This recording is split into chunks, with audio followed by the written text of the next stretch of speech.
சிம்பிளாக ஒரு கத்திரிக்காய் வறுவல் செய்யலாம். கத்திரிக்காய் ஃப்ரை. ஒரு பேன் எடுத்துக்கலாம். அதில் கொஞ்சோண்டு எண்ணெய் ஊற்றிக்கலாம். ஒரு ஸ்பூன் கடுகு போட்டுக்கலாம். கொஞ்சோண்டு கருவேப்பிலை போட்டுக்கலாம். இது நல்லா வெடிக்கிட்டோம். இப்போ இந்த மாதிரி நீல வாக்கில் அரிஞ்சு வச்சுருக்கேன் கத்திரிக்காவை கழுவி கட் பண்ணி வச்சுருக்கிறத போட்டுக்கலாம். இதை நல்லா வதக்கிக்கலாம்.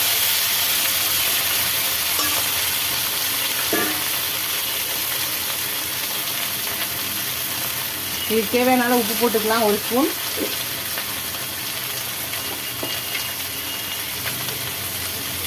ஒரு 1/4 ஸ்பூன் மஞ்சள் போட்டுக்கலாம். இப்போ இது நல்லா சேர்த்து வதக்கிக்கலாம். எல்லாத்தையும் நல்லா கலந்தாச்சு. இப்போ இதை மூடி போட்டு இது வேக விடலாம். இது வேகட்டும். இப்போ அது வேகத்துக்குள்ள இதுக்கு ஒரு இது அரைச்சிக்கலாம். ஒரு மிக்ஸி ஜார் எடுத்துக்கலாம். காஞ்ச மிளகாய் ஒரு 5லேருந்து 6, காஞ்ச மிளகாய் ஒரு 4லேருந்து 5 காஞ்ச மிளகாய் போட்டுக்கலாம். ஒரு ஸ்பூன் சோம்பு போட்டுக்கலாம். பூண்டு பல் ஒரு 10 பல் வச்சுருக்கேன். அதையும் போட்டு இதை நல்லா குறைன்னு அரைச்சி எடுத்துகிட்டு வந்துடலாம். பூண்டு பற்கள் பெருசாக இருந்தால் ஒரு 6 பல் இருந்தால் கூட போதும். அதெல்லாம் பாருங்கள், நல்லா குறைன்னு அரைச்சி வச்சாச்சு. இது ஒரு பக்கம் இருக்கட்டும். கத்திரிக்காய் ஓப்பன் பண்ணிடலாம். கத்திரிக்காய் நல்லா வெந்துருச்சு. இப்போ நம்ம அரைச்சி வச்ச இந்த பொடியை போட்டுடலாம். மிளகாய் பூண்டு அரைச்சி வச்சதை போட்டுடலாம்.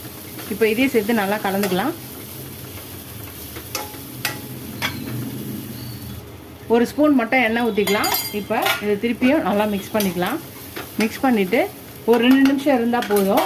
எப்பயும் நம்ம ஒரே மாதிரி கத்திரிக்காய் செய்யாமல் இந்த மாதிரி டிஃப்ரெண்ட்டாக செஞ்சு பாருங்கள். ட்ரை பண்ணி பாருங்கள்.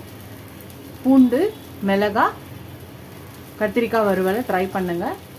நம்ம கத்திரிக்காவை ஒரே மாதிரி செய்யும்போது பசங்க சாப்பிட்றத விரும்ப மாட்டாங்க. இந்த மாதிரி டிஃப்ரெண்ட்டாக செய்யும்போது அந்த ஃப்ளேவரோட சூப்பராக இருக்கும். அதெல்லாம் நம்ம ஓப்பன் பண்ணிடலாம்.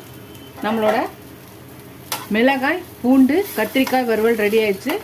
அவ்வளோதான். நீங்கள் இது சாம்பார், ரசம், தயிர் சாதத்துக்கு எல்லாத்துக்கும் ரொம்ப அல்டிமேட்டாக இருக்கும். நல்ல காம்பினேஷனாக இருக்கும். அந்த மிளகாய் பூண்டோட வாசனை அந்த ஃப்ளேவரோட சூப்பராக இருக்கும். நீங்கள் இதை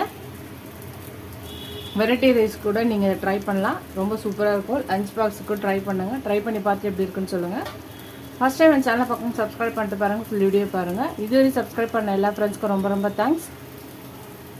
எனக்கு என் சேனலுக்கு சப்போர்ட் பண்ணிங்கன்னு நினைக்கிறேன். இதோட அடுத்த ரெசிபியில் பார்க்கலாம். Tata bye bye friends.